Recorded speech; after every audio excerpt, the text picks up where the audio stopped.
sistema nervioso humano. Es el encargado del control de funcionamiento de los demás órganos, vida vegetativa, y las vinculaciones con el medio externo, vida de relación. El sistema nervioso junto con el sistema endocrino, hormonas, constituyen sistemas de control para mantener la homeostasis. Las neuronas junto con las glías, son especializadas en generar y conducir impulsos nerviosos, y transmitirlos a otras neuronas, o células mediante la sinapsis. El cuerpo celular, es el centro metabólico de la neurona. El núcleo contiene el nucleoplasma, la cromatina, y nucleolo. Nota. La transmisión del impulso nervioso, se realiza entre neuronas vecinas a nivel de la sinapsis, unión del axón de una neurona, y la dendrita de la neurona vecina. A continuación veremos el documental completo. El único medio por el que podemos tomar contacto con el mundo exterior, y el principal medio por el que las distintas partes de nuestro cuerpo se comunican entre sí, es nuestro sistema nervioso.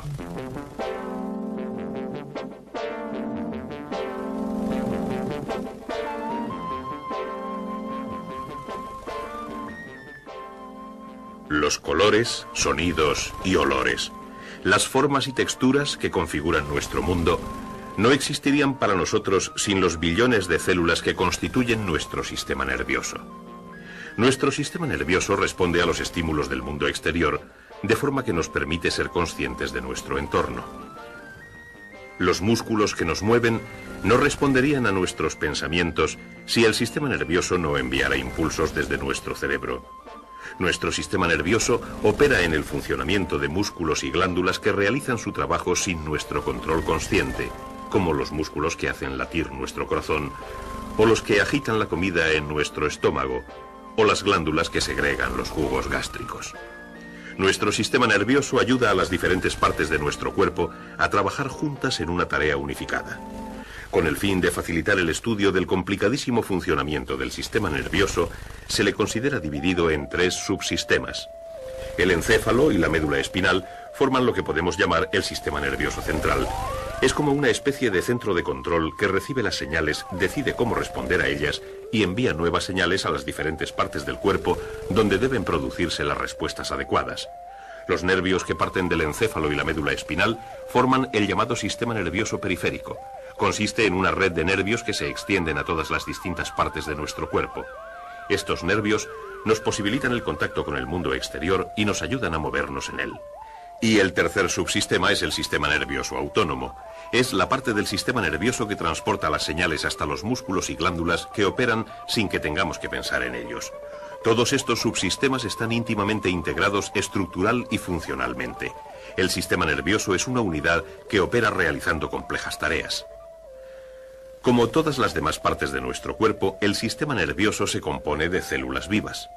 Las células nerviosas, o neuronas, que integran el sistema nervioso, están extremadamente especializadas. Como la mayoría de las células de nuestro organismo, una neurona contiene un núcleo y las demás estructuras en su citoplasma que le ayudan a realizar sus funciones vitales habituales. Pero tiene además 2 estructuras adicionales que la capacitan para realizar sus funciones especializadas. Son las fibras o ramas que se extienden desde el cuerpo celular de la neurona. Las fibras de muchas células nerviosas están cubiertas por una sustancia grasa llamada mielina. Las fibras transmiten los impulsos nerviosos de una célula a otra. Las fibras que recogen los impulsos de fuera de las neuronas son las llamadas dendritas, y las fibras que envían esos impulsos desde las neuronas al exterior se denominan axones. Una vez que el impulso nervioso ha atravesado una célula nerviosa, pasa del axón de esa neurona a la dendrita de otra neurona adyacente.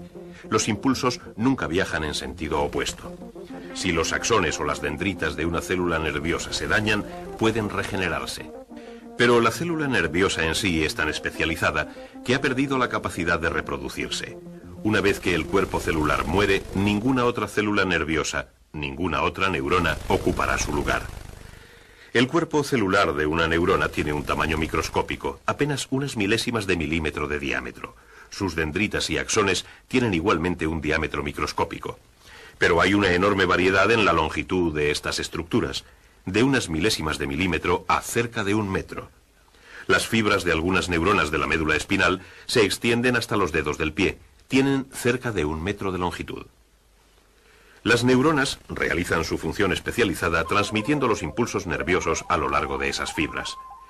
Un impulso nervioso es algo así como un trastorno eléctrico en movimiento, no precisamente una corriente eléctrica. Su velocidad depende en gran medida del diámetro de la fibra nerviosa. Cuanto mayor es el diámetro, más rápido es el impulso.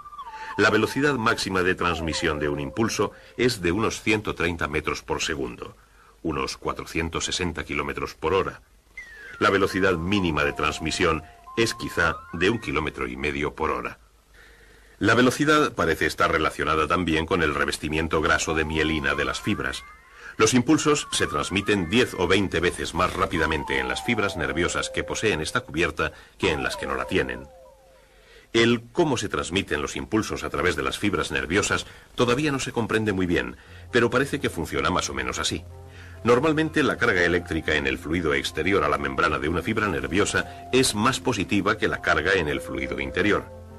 Pero cuando se aplica un estímulo adecuado, tiene lugar una transformación en la membrana de la fibra en ese punto, que parece permitir a los átomos cargados del fluido exterior a la fibra atravesar la membrana hacia el fluido interior de ella. Este movimiento provoca un cambio eléctrico.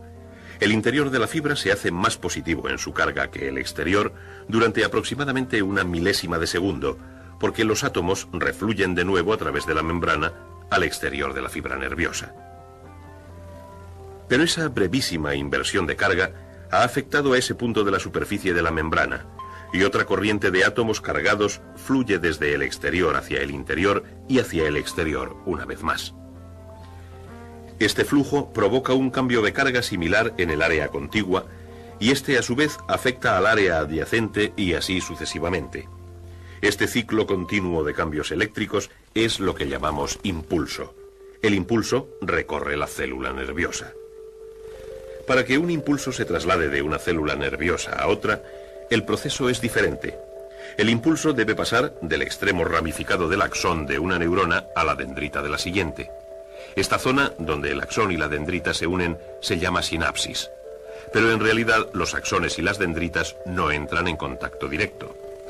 Hay una diminuta separación entre ellas, una brecha de apenas 1 millonésima de milímetro. Cuando el impulso alcanza el extremo ramificado del axón, unas estructuras especiales en los extremos emiten una sustancia química que atraviesa la brecha. Cuando una cantidad suficiente de esta sustancia se ha acumulado alrededor de la dendrita de la neurona, esta es estimulada e inicia su propio impulso. Ciertas enzimas destruyen instantáneamente la sustancia química que estimuló a la dendrita y esta está lista para ser estimulada de nuevo. Todo este proceso lleva aproximadamente 1 milésima de segundo. De esta manera se transmiten los impulsos. Muchos impulsos se inician por estímulos provenientes de nuestro entorno. La luz es un estímulo. Somos capaces de ver gracias a las células nerviosas sensibles a la luz y a sus diferentes longitudes de onda, que nos permiten ver en color. La luz es una forma de radiación electromagnética. Y también lo es el calor. Somos conscientes del calor gracias a ciertas células nerviosas sensibles a esa forma de radiación. Las células nerviosas altamente especializadas como estas son los llamados receptores de radiación. Otras células nerviosas son sensibles a estímulos químicos. Podemos oler y percibir sabores gracias a estos receptores químicos que son estimulados por ciertas moléculas. Nuestro entorno también produce estímulos mecánicos y tenemos receptores especializados sensibles a ellos también. Podemos sentir, percibir texturas, sentir presión o dolor gracias a estos receptores mecánicos. Cuando estos receptores, estas células nerviosas altamente especializadas, son estimulados, generan impulsos que viajan a través de sus fibras desde nuestros órganos sensoriales y otras partes de nuestro cuerpo a lo largo de los nervios sensoriales hasta el sistema nervioso central. Los impulsos solo pueden transmitirse partiendo de las células nerviosas receptoras hacia el sistema nervioso central. Muchas fibras de las neuronas se reúnen en paquetes o haces de fibras envueltos en tejido protector a los que llamamos nervios. Los cuerpos celulares de las neuronas sensoriales también se agrupan en racimos que llamamos ganglios y que se encuentran fuera del sistema nervioso central. La mayoría de los nervios sensoriales transmiten sus impulsos a la médula espinal, un cilindro o cordón alargado de tejido nervioso que se extiende a lo largo del conducto raquídeo o vertebral el canal duro protector formado por las vértebras de la espina dorsal. La médula espinal está protegida por la columna vertebral y 3 membranas llamadas meninges. Recorriendo el centro de la médula espinal y a todo lo largo, hay un estrecho canal lleno de un líquido. Este canal central se conecta con cavidades en los ventrículos cerebrales que también contienen el mismo líquido. Envolviendo este canal central hay una masa de células nerviosas llamada materia gris debido a su color. La materia gris está formada principalmente por cuerpos celulares neuronales. Los impulsos sensoriales que penetran en la materia gris se transfieren a las neuronas y después se transmiten a través de la médula espinal y a lo largo de sus fibras a la parte externa de la médula, la materia blanca. La materia blanca está formada principalmente por paquetes de axones cubiertos de vainas grasas de mielina. Son estas vainas las que le dan una apariencia blanca, brillante. Las fibras de estos haces transmiten impulsos bien hacia arriba, hacia el encéfalo, o hacia abajo, desde el encéfalo. Hay 31 puntos exactamente a lo largo de la médula espinal, por donde los impulsos pueden entrar y 31 por donde salir. Desde ellos, 31 pares de nervios del sistema nervioso periférico se unen a la médula espinal y por consiguiente al sistema nervioso central. Los impulsos que recorren la médula espinal hacia arriba se dirigen hacia el extremo donde ésta se ensancha formando la médula oblonga o bulbo raquídeo que enlaza la médula espinal y el encéfalo. Como el resto de las partes del sistema nervioso, el encéfalo está formado por neuronas. El encéfalo puede considerarse como dividido en secciones. La médula es parte de una sección llamada tronco cerebral. El tronco cerebral lleva los impulsos a las demás partes del encéfalo. Otra parte es el cerebelo. El cerebelo no está implicado en las actividades que podemos controlar conscientemente. El control consciente de actividades tiene lugar en la parte más grande y más compleja del encéfalo, el cerebro. Más de la mitad de los 10 o 12.000 millones de células nerviosas que integran el encéfalo completo corresponden al cerebro. El cerebro se divide por una profunda fisura en 2 mitades o hemisferios. Una banda de fibras cruzadas de materia blanca une los 2 hemisferios del cerebro. Al igual que la médula espinal, el encéfalo se compone de materia blanca y materia gris, pero en el encéfalo sus posiciones están invertidas. Los haces de fibras nerviosas que forman la materia blanca componen la masa principal del encéfalo. Alrededor de esta hay una fina capa de neuronas de solo unos milímetros de espesor que compone la materia gris. La superficie de la materia gris del cerebro está plegada y arrugada. Estas circunvoluciones proporcionan a la materia gris una superficie mucho mayor de la que tendría si fuera lisa. Todos nuestros pensamientos, sentimientos y actos voluntarios tienen su origen aquí, en la materia gris del cerebro. Los impulsos llegan al encéfalo no solo indirectamente a través de la médula espinal, sino también a través de los llamados nervios craneales que conducen directamente al encéfalo. Hay 12 pares de estos nervios. Entre ellos están los nervios que nos permiten ver, oír, gustar y oler.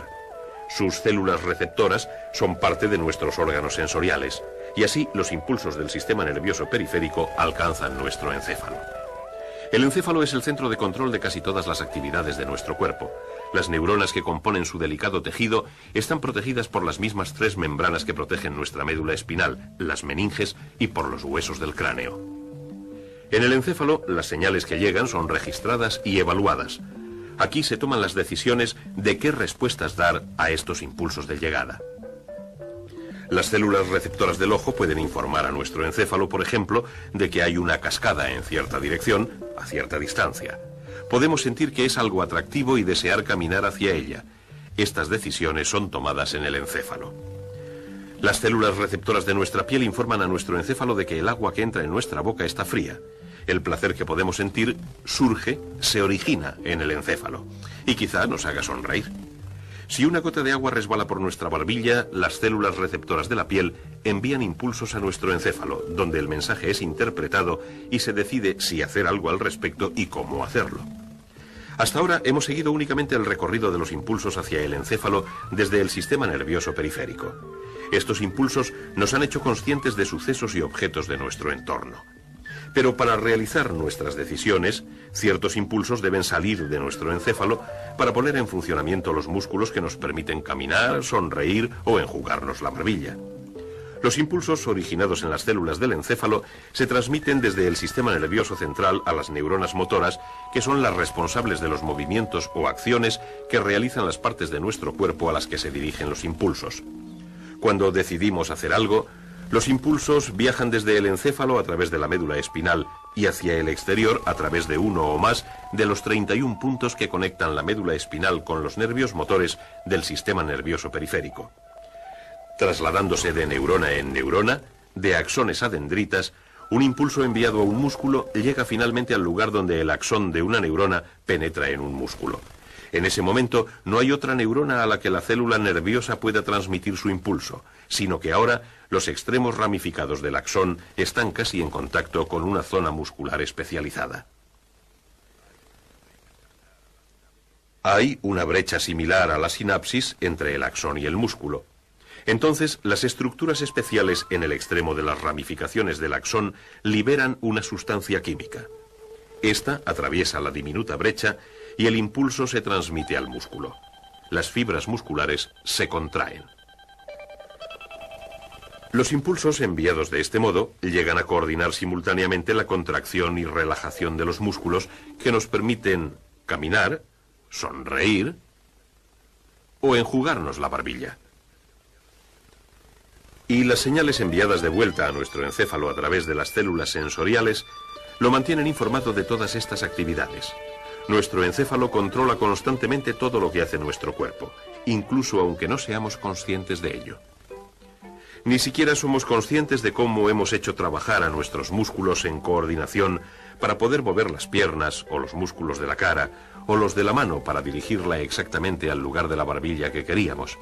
Nuestro encéfalo se encarga de eso por nosotros, lo deseamos y ya está hecho. Complejísimas conexiones entre los miles de millones de células nerviosas del encéfalo hacen todo esto posible.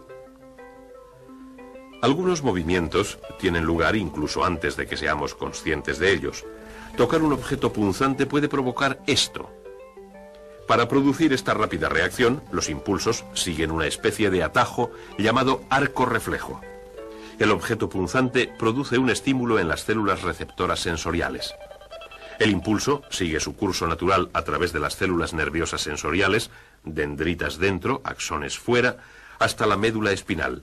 En la médula el impulso continúa subiendo a lo largo de la materia blanca hacia el encéfalo. Pero al mismo tiempo, las neuronas de la materia gris de la médula espinal generan un nuevo impulso. Esto sucede en las neuronas asociación.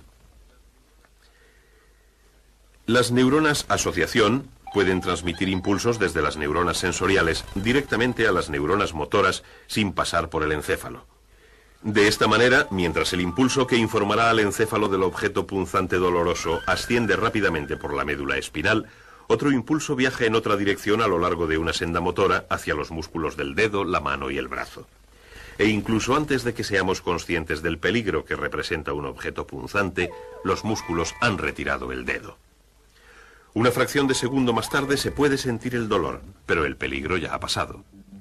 Así, las diferentes partes de nuestro sistema nervioso periférico y central están constantemente en interacción, haciéndonos conscientes de nuestro entorno, permitiéndonos decidir cómo responder ante él, capacitando a nuestro cuerpo para hacer lo que queramos hacer y a veces protegiéndolo. Pero hay muchas otras cosas que nuestro cuerpo tiene que hacer y que nos sería muy difícil controlar y dirigir. Nuestro corazón sigue latiendo, sus válvulas abriéndose y cerrándose a un ritmo adecuado, los jugos gástricos siguen siendo segregados, los músculos de nuestro estómago producen los movimientos ondulares que baten los alimentos y los trasladan a otros órganos del aparato digestivo. Estos son solo unos ejemplos de la gran cantidad de actividades controladas por el tercer subsistema de nuestro sistema nervioso, el sistema nervioso autónomo. El sistema nervioso autónomo dirige el funcionamiento de músculos y glándulas a un nivel inconsciente. Sus actividades se realizan sin que nosotros seamos conscientes de ellas. La mayoría de estos controles residen en el cerebelo y otras partes del encéfalo fuera del cerebro. Ciertas regiones del encéfalo, que controlan el equilibrio de las sustancias químicas de la sangre, estimularán la actividad de las glándulas paratiroides cuando el nivel de calcio es demasiado bajo, o indicarán a la glándula pituitaria que emita hormonas para incrementar la actividad de los riñones cuando la cantidad de agua en nuestra sangre es demasiado grande. En situaciones de estrés, una parte del encéfalo indicará a las glándulas suprarrenales que segreguen adrenalina en la sangre, y más tarde les indicará que se detengan cuando la emergencia haya pasado. El funcionamiento de algunos órganos está afectado por pares de nervios que transmiten los impulsos desde el cerebelo y tienen efectos opuestos. Impulsos de un nervio pueden acelerar los latidos del corazón, impulsos de otro pueden aminorarlos. Un nervio dilata la pupila del ojo ensanchándola y admitiendo así más luz. Otro la constriñe y reduce la cantidad de luz que pasa. Esta habilidad del encéfalo de mantener el funcionamiento de órganos y glándulas en un equilibrio adecuado ayuda a nuestro cuerpo a mantener la llamada homeostasis, un estado constante de equilibrio interno. De manera que el funcionamiento de nuestro sistema nervioso nos hace conscientes de nuestro entorno, nos permite decidir cómo reaccionar ante él y mantiene nuestras glándulas internas y demás órganos en perfecto funcionamiento y coordinados entre sí. Y la parte principal de este sistema es el encéfalo, tan complejo que todavía no hemos conseguido comprender totalmente su funcionamiento. Sabemos, por ejemplo, que los impulsos que parten de la parte izquierda de nuestro cuerpo llegan al hemisferio derecho de nuestro cerebro, y que los que parten del lado derecho van al hemisferio izquierdo. En varios puntos de la médula espinal, los senderos nerviosos parecen cruzarse, pero no sabemos cuál es la función de esa inversión. También parece que los dos hemisferios de nuestro encéfalo tienen áreas de especialización. La parte izquierda es responsable del habla, la lectura, la designación y otras actividades complejas. Es la parte pensante, analítica, activa. La parte derecha es la musical, artística, emocional, intuitiva y creativa. Parece ser la parte responsable del reconocimiento y percepciones de ideas abstractas, diseños complejos y rostros. Pero ¿por qué la diferencia entre los dos hemisferios? No lo sabemos. El encéfalo humano es mucho más complejo que cualquier ordenador diseñado hasta ahora o susceptible de ser diseñado. Su funcionamiento desafía a nuestro entendimiento, pero es una interesante área de estudio. Los científicos están muy ocupados examinándolo y aprendiendo cada día cosas nuevas y especulando sobre él. Y junto con la médula espinal y una compleja red de células altamente especializadas, compone nuestro sistema nervioso, que nos pone en contacto con el mundo y permite a las distintas partes de nuestro cuerpo trabajar unidas en perfecta armonía.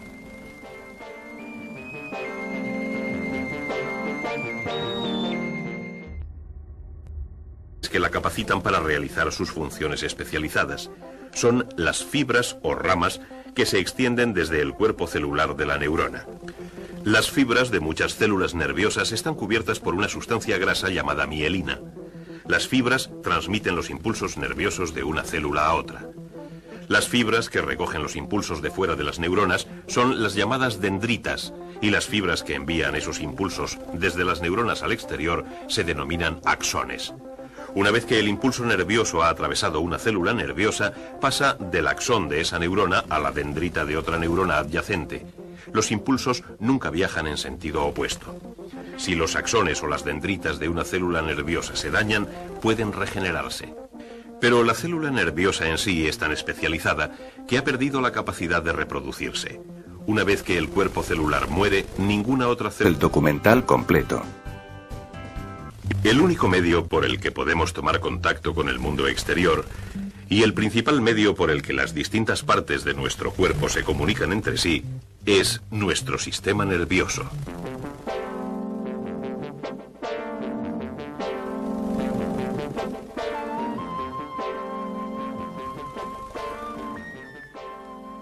Los colores, sonidos y olores, las formas y texturas que configuran nuestro mundo, no existirían para nosotros sin los billones de células que constituyen nuestro sistema nervioso. Nuestro sistema nervioso responde a los estímulos del mundo exterior, de forma que nos permite ser conscientes de nuestro entorno. Los músculos que nos mueven no responderían a nuestros pensamientos si el sistema nervioso no enviara impulsos desde nuestro cerebro. Sistema nervioso humano. Es el encargado del control de funcionamiento de los demás órganos, vida vegetativa, y las vinculaciones con el medio externo, vida de relación. El sistema nervioso junto con el sistema endocrino, hormonas, constituyen sistemas de control para mantener la homeostasis. Las neuronas junto con las glías, son especializadas en generar y conducir impulsos nerviosos, y transmitirlos a otras neuronas, o células mediante la sinapsis. El cuerpo celular, es el centro metabólico de la neurona. El núcleo contiene el nucleoplasma, la cromatina, y nucleolo. Nota. La transmisión del impulso nervioso, se realiza entre neuronas vecinas a nivel de la sinapsis, unión del axón de una neurona, y la dendrita de la neurona vecina. A continuación veremos a todas las distintas partes de nuestro cuerpo. Estos nervios nos posibilitan el contacto con el mundo exterior y nos ayudan a movernos en él. Y el tercer subsistema es el sistema nervioso autónomo. Es la parte del sistema nervioso que transporta las señales hasta los músculos y glándulas que operan sin que tengamos que pensar en ellos. Todos estos subsistemas están íntimamente integrados estructural y funcionalmente. El sistema nervioso es una unidad que opera realizando complejas tareas. Como todas las demás partes de nuestro cuerpo, el sistema nervioso se compone de células vivas. Las células nerviosas, o neuronas, que integran el sistema nervioso, están extremadamente especializadas. Como la mayoría de las células de nuestro organismo, una neurona contiene un núcleo y las demás estructuras en su citoplasma que le ayudan a realizar sus funciones vitales habituales.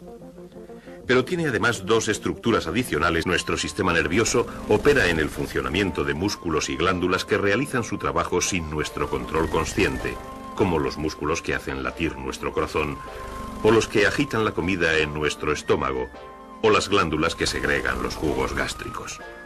Nuestro sistema nervioso ayuda a las diferentes partes de nuestro cuerpo a trabajar juntas en una tarea unificada.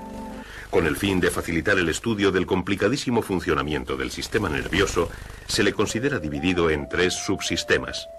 El encéfalo y la médula espinal forman lo que podemos llamar el sistema nervioso central. Es como una especie de centro de control que recibe las señales, decide cómo responder a ellas y envía nuevas señales a las diferentes partes del cuerpo donde deben producirse las respuestas adecuadas. Los nervios que parten del encéfalo y la médula espinal forman el llamado sistema nervioso periférico. Consiste en una red de nervios que se extienden